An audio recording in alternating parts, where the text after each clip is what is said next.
Welcome to On the Slab Horror Show.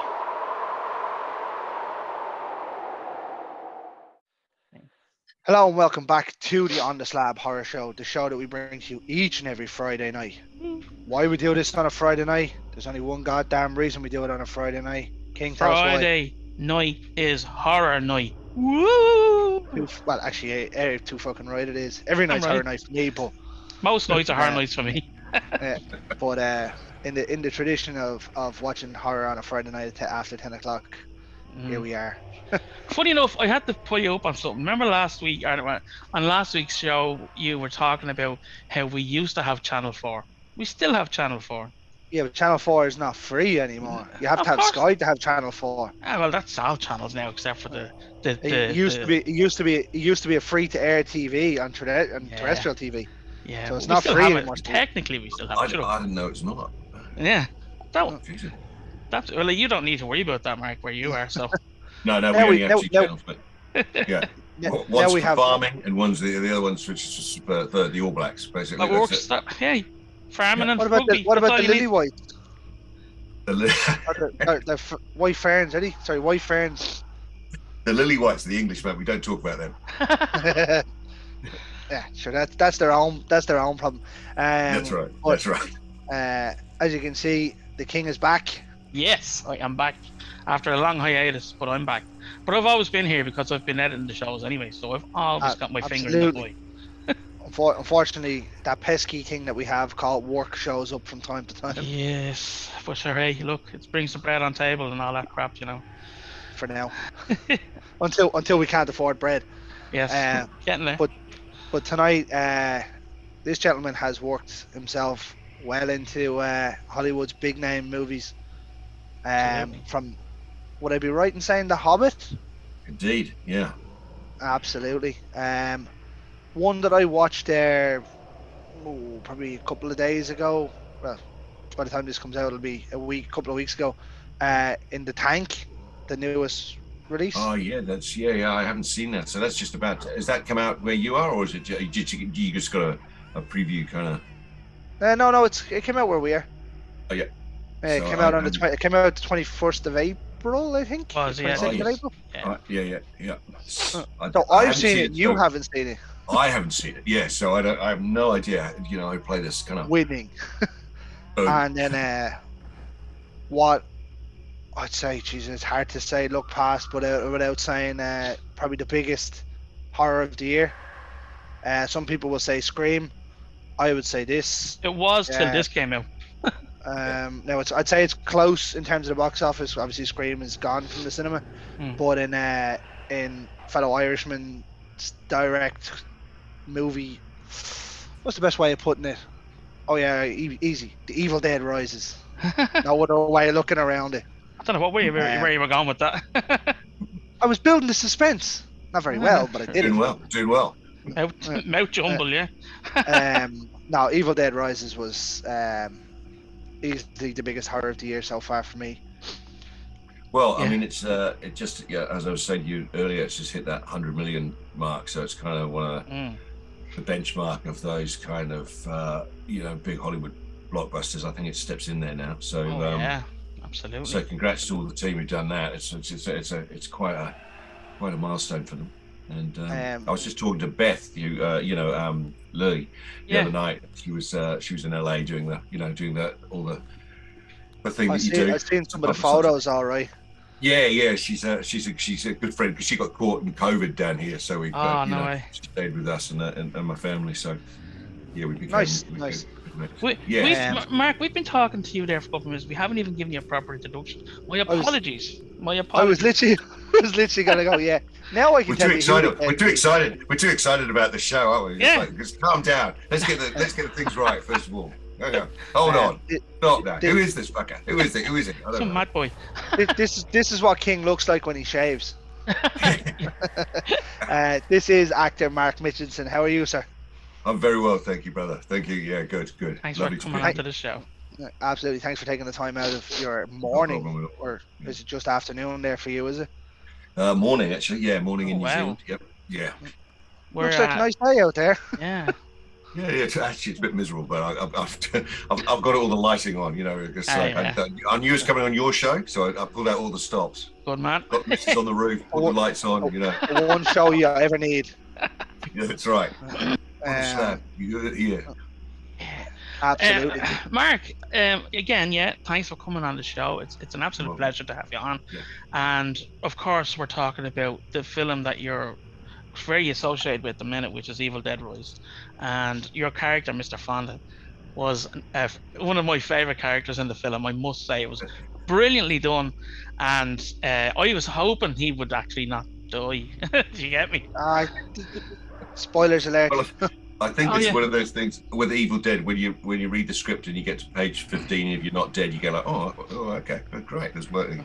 And no, I think that he was sort of one of those characters that you go, he's this, you know, there's always a grumpy old guy, somewhere who's got a, you know, greaseball, who's kind of like, you know, the curmudgeon, you know, who's going to turn and piss people off. So it was a great part. And as I was saying before, you know, that Lee, the director, is you know, he pays a lot of attention to characters. So we had a whole life expanded for Mr. Fonda, you know, and it is his truck at the end that actually saves the day, because Beth pushes them all, you know, without giving any spoilers. The truck is an added help to her in the end of the film.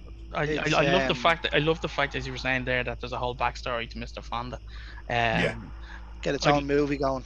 Oh, imagine a little story. Right. He's got his own show, actually. We're going to get the prequel of Evil Dead Rise. It's Mr. Fonda Arrives. It's going to be called. Mr. Fonda's gone. What happened to the cat? Yeah, that's right. Yeah. That, I'll tell you what, though, Mark. That first interaction you have with Beth is just gas. You're just up in her face, right in her face for no reason. And you'd be like, my cat lives up there sometimes. And then it's just like kind of little things. Well, you know, you guys are, you know, horror aficionados, so you know that it's that sort of, those little kind of interactions in horror films are actually, you know, and there are always those weird characters that come along, you know, and I've always been a fan of those kind of characters in horror films, you know. Absolutely. Something's going to happen to them. You're not quite sure why they're there, but they've got this kind, you know, and it's you know, Freddie Jones was always a favorite of mine. You know, he's an old actor on the day, and he always turned up in those roles. You know, goes, fucking Freddie Jones doing his little, you know, coming in and fucking, you know, he's just there. You know, so he's sort of in that. He's in a sort of rich vein of filmic history, I think. And I think Lee was very conscious. You know, there's lots of throws to, you know, to some of his favorite filmmakers like Kubrick, and you know, and you know, the scene in the lift is you know, is a homage, and, you know, so he's got a very, very bright filmic mind, Lee, you know. Yeah, and I tell you, he's running in good company now at the moment with Bruce Campbell and Sam Raimi, isn't he? Yeah, no, he really is. I mean, those guys are amazing in terms of what they've done with, you know, the basis of Evil Dead, you know. And as I was saying before, you know, for me, it was just that amazing thing of going, I remember the day with my cousin getting the video when it was all the video nasties in England, and going up to Sunderland. It was a new year, and my cousin had got it, and he goes, we closed all the curtains and we put it on. And really, my life, actually, fundamentally, my life changed from that point on, because that was my, I knew I loved horror. Yeah. But if you said then you're going to be in this sequel to this film, I'd have gone, no, you fucking kidding yourself. That, you know, that would have been a dream come true. So it's, you know, it's a lovely full, you know, lovely full art really for me. It's great that you're going to have it on your. It's great that you're going to have it on your resume as well. You know. Yeah, true. Absolutely. Yeah. Oh, you cut across you there, Greg. Sorry. I was just saying it just came full circle, really. Yeah. Which is nice in life, you know what I mean? Because you never know what's going to go up. So you know, that's the life of an actor too. Like I sent in to the lads in the group chat. Jason must have been 8-9 months ago about Evil Dead Rises. Yeah. And then everything just went quiet. Yeah. Like nothing was said. There was no post, no Fangoria, no bloody discussion, no anything really. And then all of a sudden, we got a drop of the day, and then everything just ramped up. Well, I think at one stage it didn't disappoint. It wasn't going to be theatrically released. I think it was going to go on HBO Max or something like that. So I think, I think there was a change at Warner Brothers or whoever it was, and I think they went like, no, look, this is good enough to go and be on a theatrical release. So we were, and I think that was a smart thing to do because it just was it's gone. Now, boomed. So would you saying that was going to go straight to HBO Max, right? Would that have been before the success of the likes of Terrifier and Smile and things like that? Or yeah, I think there was definitely a change in the sea, of going horror is making a bit of a comeback, and it's not just there was a sort of genre of horror which I was not particularly kind of enamored with, which was the kind of slasher motel kind, the kind of that it was more kind of like just I don't know, it was kind of like human beings in a room and torturing another person, and the Saw kind of thing. I was never a big fan of this. I wanted the old-fashioned horror to come back, and I think there's been a definitely an appetite for that to come back, and it's seen that at the box office. I think there's a whole new generation that goes like, no, we want to see this. It's great to see something that kind of visceral on the big screen. We haven't had that for a long time, as I'm sure you know yourself, Mark. But I mean, I brought my daughter to see the Evil Dead release, and she loved it. She absolutely. Well, I think I think there's a kind of homage to the original, but I think it's got its own sort of life, and it's very much kind of going like all the things that you loved about Evil Dead are going to be in this and more. Because it's it's a complex relationship between mother and daughters. You know what I mean? If you think about it, they don't apologize for that at one moment. First the mother's there, and then she's possessed, and all fucking hell breaks loose. And it does. And it goes. So it's kind of straight. It goes straight to and hell. she does a great job. Alicia does a great job. She's phenomenal. Hey, she's just a fantastic. I mean, for those two leads to be, not that well known. I mean, everybody's known her from Vikings and stuff like that, but they carry they carry $100 million film. Those two, Lily and Alicia. So it's hats off to them. Absolutely. I mean, there was really a cast of maybe 7, would you say? Yeah. The 3 kids, the 2 mains, yourself. And the neighbor, and then the kid, who's amazing. That's a great little kind of debut. Good one to have. No. I mean the other neighbor kid. But there was 2 of them. The other. The 3, like everybody in this was phenomenal, but the 3 kids especially. Now, 2 of them are probably late teenagers. He's great when he comes to the door to ask her out, and he's like, I like that. They all got it. Out. The great thing is, I think again about the script and what Lee did is he goes no matter how short a time you're on screen, you kind of got the characters. And you got who they were and what they're about and what the apartment block was about and how they all live together in this kind of environment. And I think that was his clever, because quite often those characters, those peripheral characters, are forgotten and not written that well.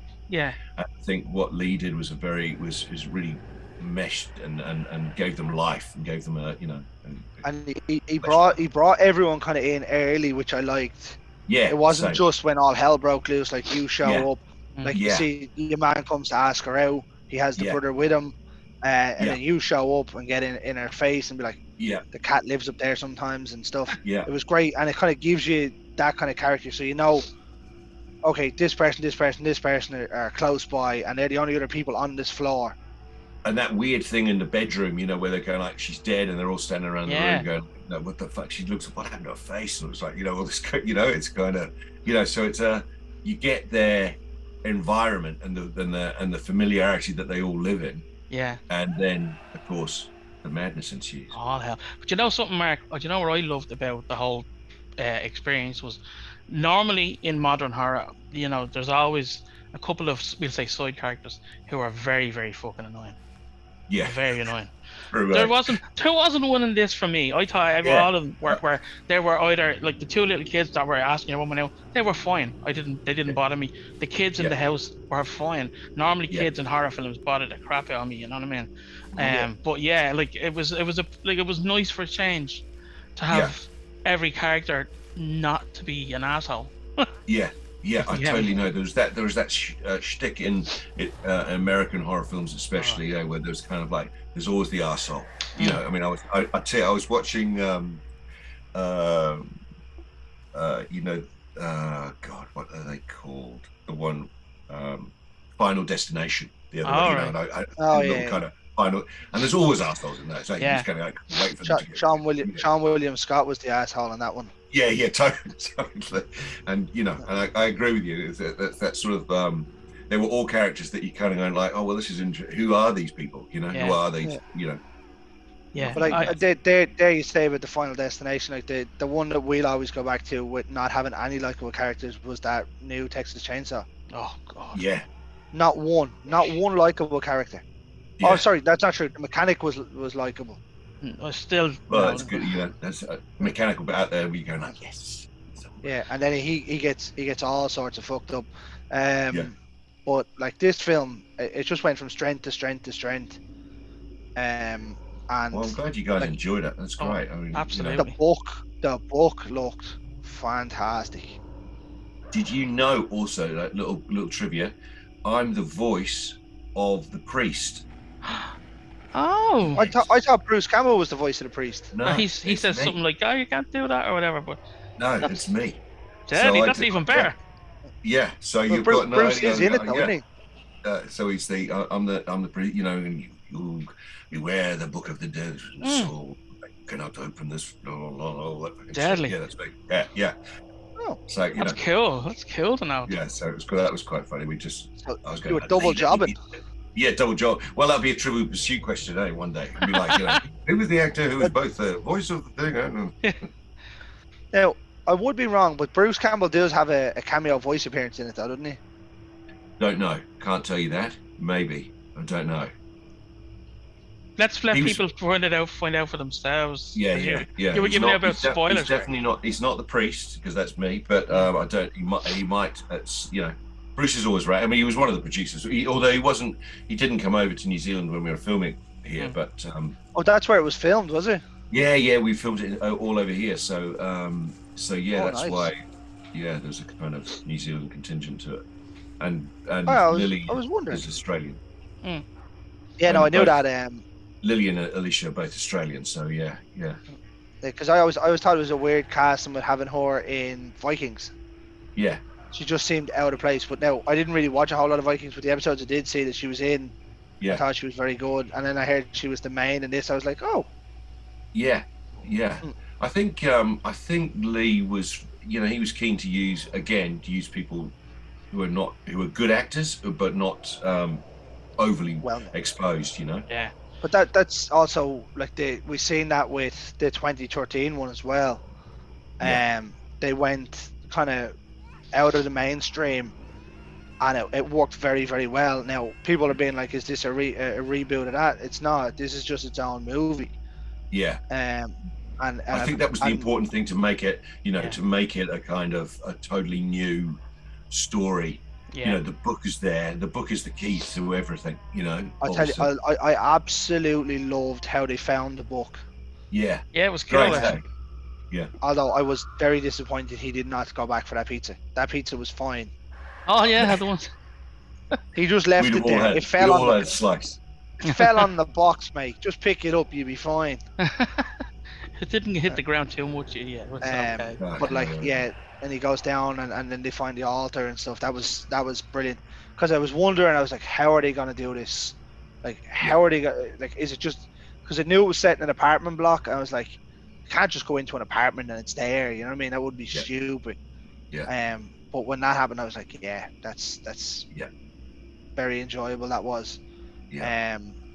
And then obviously the how the book opens and stuff, I thought it was very clever. Very cool. Yeah. But yeah, no, I really, really enjoyed it now, I must say. Here's a question for you, Mark, in relation to actually doing the film, did you get to keep any kind of clothes or anything, or like props from the film for yourself as a memento or anything? Do you have the eyeball? I think I've got the Mr. Fonda T-shirt, the singlet actually. Oh, deadly, yeah. They were like, oh, God, you can have that. That's cool. Nobody wants that. It's a bit like sort of some kind of some kind of sick thing that actors do. That there's you keep a little something from each of your films. Oh yeah. Kind of, I'd say that's great to be able to do that though. Yeah, little mementos. Yeah. I was going to just say to you there, so take us back to yourself, away from Evil Dead for a minute, and tell us a little bit about your journey into acting and where you are now and that kind of stuff. Yeah, well, it's kind of it's a circuitous one because I went to drama school in London years ago, in the sort of like 80s, and came out of drama school and thought, I don't, I'm done with this, and I went, So, and I was born in the UK, but moved to New Zealand when I was young, young. So, and then sort of moved back to the UK and did all that kind of thing. And then so came back to New Zealand in 2002, and then got married and had kids. And the godfather of my daughter was an actor, and he was casting for the show called Amazing Extraordinary Friends, which was a Kiwi, New Zealand, kind of kids show. Yeah. And he said, "Look, I'd like you to audition for it because it's a kind of Ray Winston-y character and thing, It's like, oh yeah, so and then all this time I'd done other things in the UK and New Zealand, and I auditioned, got the part. And that was kind of it. That was the beginning of, and I just, I was kind of the new right timing. I remember that it said to me at drama school, "It'll happen for you later." Well, fucking, I don't know what the fuck that meant. But, like a fine wine, you've aged. Yeah, that's right. Aged. That's right. So I was a Chateau, Latour, 2005.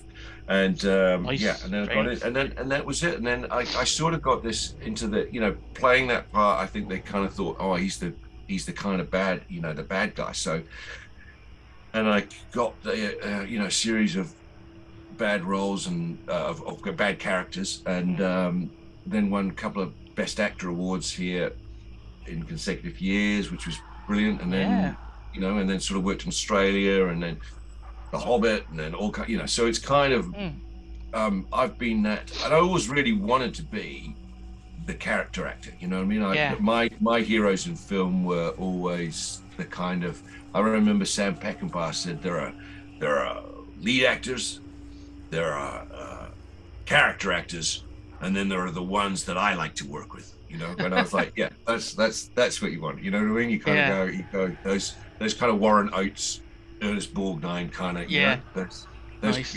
Freddie Jones, because they're the ones who are sort of, they come in, they're not always great big roles, but they're sort of impact players. Memorable, memorable. Yeah, and I just think, the thing about film is, if you get your 2 minutes on screen on a picture, that's your thing. That's what your job is to do. So you might as well do as great a job as you can in those 2 minutes, And I've played leads in films and here and great characters in Australia and stuff, but there's the pressure is so much less when you've got a lovely character role that you can kind of drop into. And at my age and my situation, it's I keep working, which is great, so so that's where I'm sort of at right now. And and I've just finished a film called Grafted, which is a horror film, another horror film. So horror seems to be going on at the moment, and so keep an eye out for that. That will come out. Absolutely. And if it somehow slips through the grass, just send us an message when it comes out. Yeah, well, totally. And as it says in the intro, I watched one there. what was now a couple of days ago, but it'll be a little Right, while The Tank. after the Tank, which you're saying you haven't seen yet. No, I haven't seen. No. The lawyer who explains the whole thing to the man, right? You got to go up there and do all that kind of, the explaining guy, yeah. Because I watched Evil Dead, and then I was watching that, and I was like, that's the same fella. Uh-huh. I was like, it couldn't be. So when I looked it up, then it was like, oh yeah. And I was Well, like, what you I know love is I go, you can't be on your show just doing one horror film. Do you know what I mean? You go like, hey, he's one horror film. Oh yeah, he's quite. But you get 2 horror films. You go like, I get the call now. Right, a special one. He's worthy. He's worthy for us. I somehow have a magic touch of finding guests. I acquire guests. I've got to say, I love that. I feel like I'm in rich company. You know what I mean? What I love about you guys is that thing of going. You couldn't ask for a better setup. It's Friday night. Yep. It's horror night. You're sort of it's boys getting together for a little kind of chat around there. Around going, what's the best horror film or what's the best or which have you seen, and it sort of sits in a great tradition. That's all. It's a great tradition of kind of. Yeah, and we're just trying to keep that going. That's all. Awesome. It's always great to have like-minded people on our show. It really is like so. And then it's even great when we get people, just different people. Like we never really, when this show started out, or when I came into it after the lads had started it, we weren't even really about getting guests. It just happened that one kind of fell into our lap. It appeared there one day, and then one led to another, and then now it seems like we've had more guest episodes than we've had. We have. Thing, which is great. And we do thank everyone that comes on, but like some of the times, like it's just great getting a difference, even if they're not famous guests, even if it's just a guy from Instagram who wanted to come on and chat shit, getting someone else's opinion on certain movies. Yeah. Well, that's the joy of that's the joy of the internet, but that's also the joy of podcasting. You go I've got this, I've got my little niche that I love talking about, and there are loads and loads of people.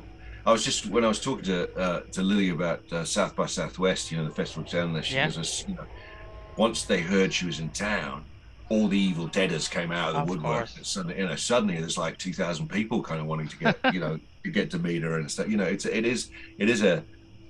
Horror is a huge market, but it's also within the horror market is niche films that have their own fan base. Yeah. And I was only saying on a previous podcast there, the horror community is by far and away probably the closest and most supportive of anything.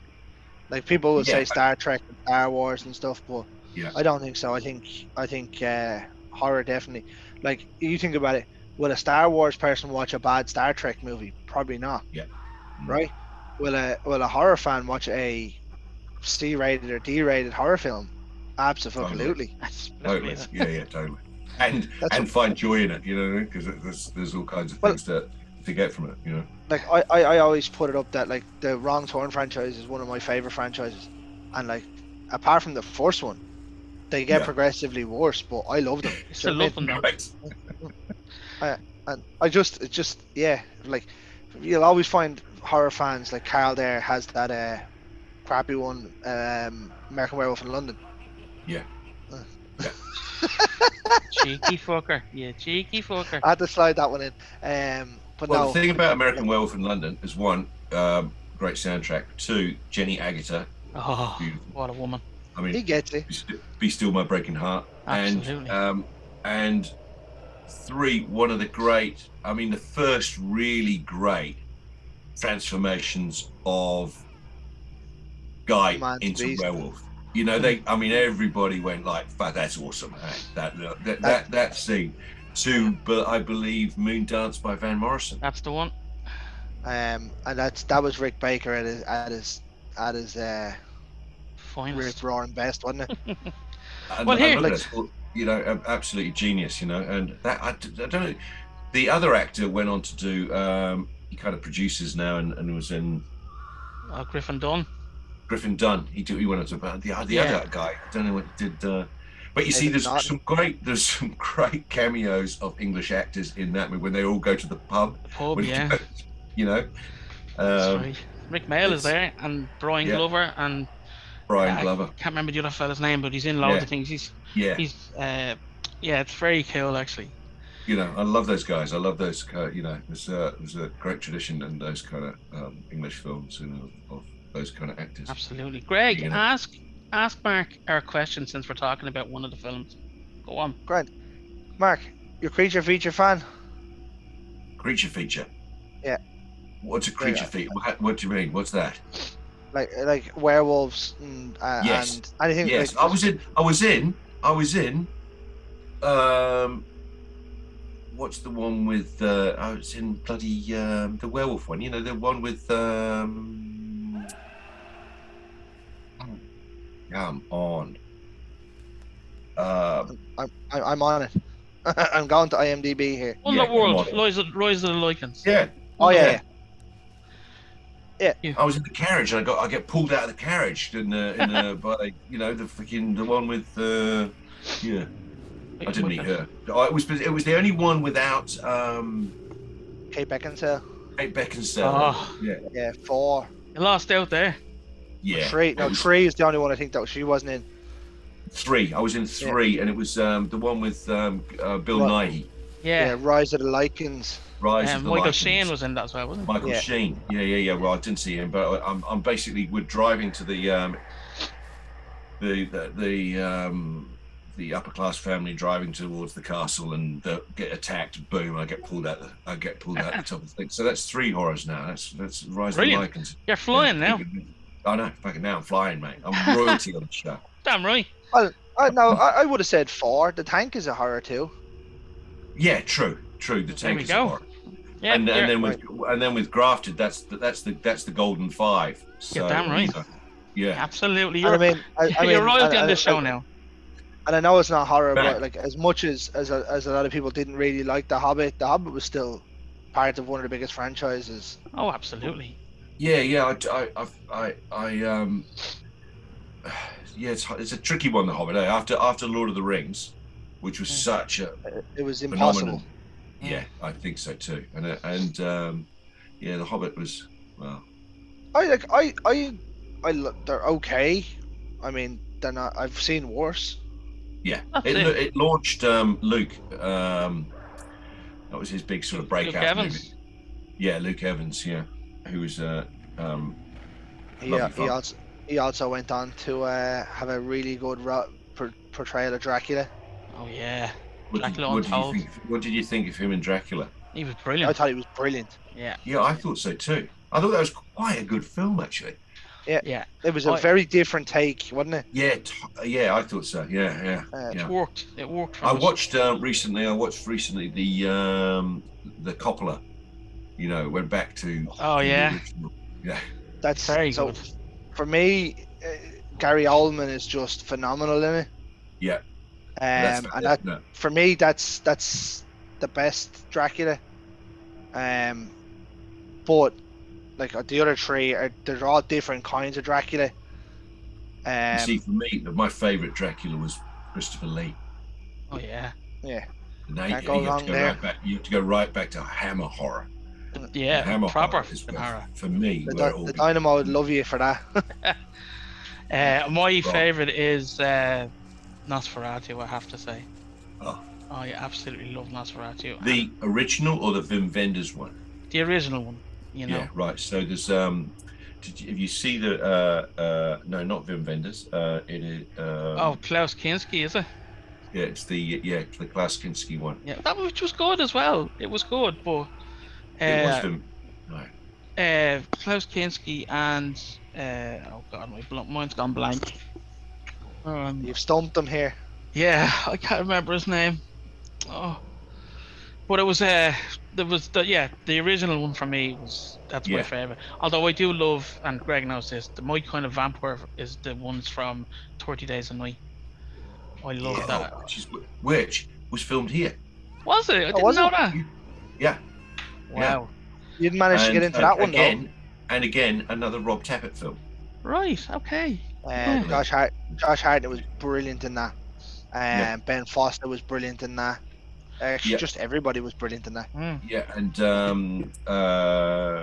there's quite a few New Zealand actors in there, and filmed. In fact, my wife worked on that. So right. What is she? Yeah.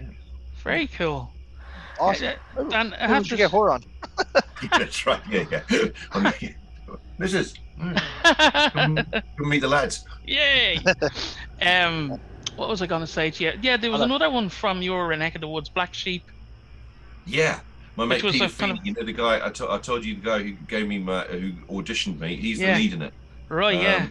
Good, so- interesting right, film. Yeah. Yeah, he's godfather to my daughter. So yeah, he's a cracking actor and a good film.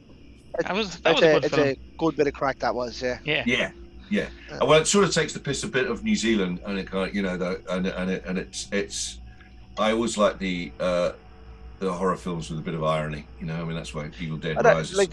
For me, that was something I was going to bring up, and then we kind of got sidetracked. Like, even in Evil Dead, and you see it in nearly every horror. Probably The Exorcist is one of the only ones that doesn't have a whole lot of comedy relief, even though Linda Blair is the comedy relief. Yeah. But like Evil Dead, you were the comedy relief character in it. Even if you didn't mean to be. Yeah. I think there was definitely a kind of, all his lines are all to kind of a throw to the audience, to just let that tension, let that thing off, Even that scene where she's looking at the keyhole and you come along with the shotgun. Yeah. And you just see the body flying. Very cool. It took us quite a while to do that. All right. I'd say it was tough filming out of a keyhole. I know it's obviously just the lens that goes on it, but it looked brilliant. But I'll jump back to the question I was going to ask. Yeah, you, right? You got mega sidetracked there. I mean, but that happens on the show. Just ask the question. Right? Have you seen? You've obviously seen American Werewolf in London. Have you seen Dog Soldiers? No. All right. Hey. You got a reprieve here, Carl. Yeah. Well, Mark, here's some homework for you. Okay, this is just for us now. Off the phone. If you get a chance, dig out Dog Soldiers, have a look at it. Dog Soldiers. Yeah, it's 2002 with Neil Marshall. Neil Marshall, brilliant werewolf film. Okay. So Greg, that's Greg's favorite werewolf film, and American Werewolf in London is my favorite werewolf film. Okay. So. I love a werewolf. I love a werewolf film. I do. So Dog Soldiers, I will totally look up. The problem is, like we talk about it quite regularly. There's not enough good ones. Yeah, they've been ruined by the shit ones. There's a whole load of crap, and you go like, the thing about the werewolf is it is actually a brilliant concept, brilliant story. But like Dracula, it is an archetype. Yeah. It's a lot easier to do with Dracula though. Huh? It's a lot easier to do with Dracula because you just need a cape and a white shirt if you want to go that way. Where you need kind of a budget to do. Yeah. I love there's a great kind of a dynamic between werewolves and vampires. In some depictions they have vampires are terrified of werewolves. Like if they're I guess the Twilight thing, they tried to bring it. That's Carl's favorite film. It's not. Well, I'm not even gonna mess. We as horror fans, we all hold our head in our hands with Twilight. Yes. And go, what are you doing? What are you I doing? mean, could you imagine they made that into a horror? Yeah. Like, even if you made it slight bit darker, take away the stupid, shiny, flickery, glittery thing. You'd still have a decent story there. Yeah, totally. I agree. And he's saying it's my favorite film. He's done a lot of analysis to it. But... Yeah. Well, I mean, do you want me to get Tombstone in? There's video evidence that that's your favorite film, Carl. But I think the thing is, just because you've watched it 3 times doesn't necessarily mean you love it. 3 times each. And that's only this year alone he's watched it. And I'll keep watching it. I'm proud of the sparkles, okay? Leave me alone. Like what we were saying there is, like, we've said it quite regularly, there hasn't been very many good ones. American Werewolf, Company of Wolves, Silver Bullet, Ginger Snaps, The Howling. probably about the best of them, right? Yeah. Then it was such a long gap till we got to 2002 when you got Dog Soldiers, which, in my opinion, and the opinion of the two other lads, reached the pinnacle. But it didn't do it the way American Werewolf done it. It took time and appreciation of people coming in. Yeah. And then we've seen the likes of Wes Craven try it with Cursed. Now, I think that could have been really good, but the studio fucked them over royally. Yeah. And now we had to wait another 20 years, and I don't know whether you've seen it or not yet, but have you checked out Viking Wolf? No. Oh, yeah. Check there that you out, go. Mark. So that's on Netflix. So is that on now? Is that a recent? That came out this year. This came out in January. Viking Wolf. Yeah, it's on Netflix. If Dog Soldiers, Viking Wolf. Okay, Yeah. I'm on. I've got my. And then- I've got my Friday night. Yes. From Yeah, the horror lads. nights. Horror nights. Got it sorted. But let us know what you think. It's when you I watch will. Dog Soldiers. Tell us if you think it's better than American Werewolf now, just for fun, you know. Yeah, I will. And of course, I'll write it with you being English by trade. Sorry about that. I Irish mean, heritage. Irish heritage. You've done the right thing. You've done the right thing of getting out of there. You're still in a British Commonwealth. 100%. I know. We still got the ridiculous coming on this afternoon here. You know the coronation. Yeah. The coronation. Yeah. It is what it is. Let's not go there, or we'll be swinging. There'll be ropes and all kinds of. That's a different type of horror, isn't it?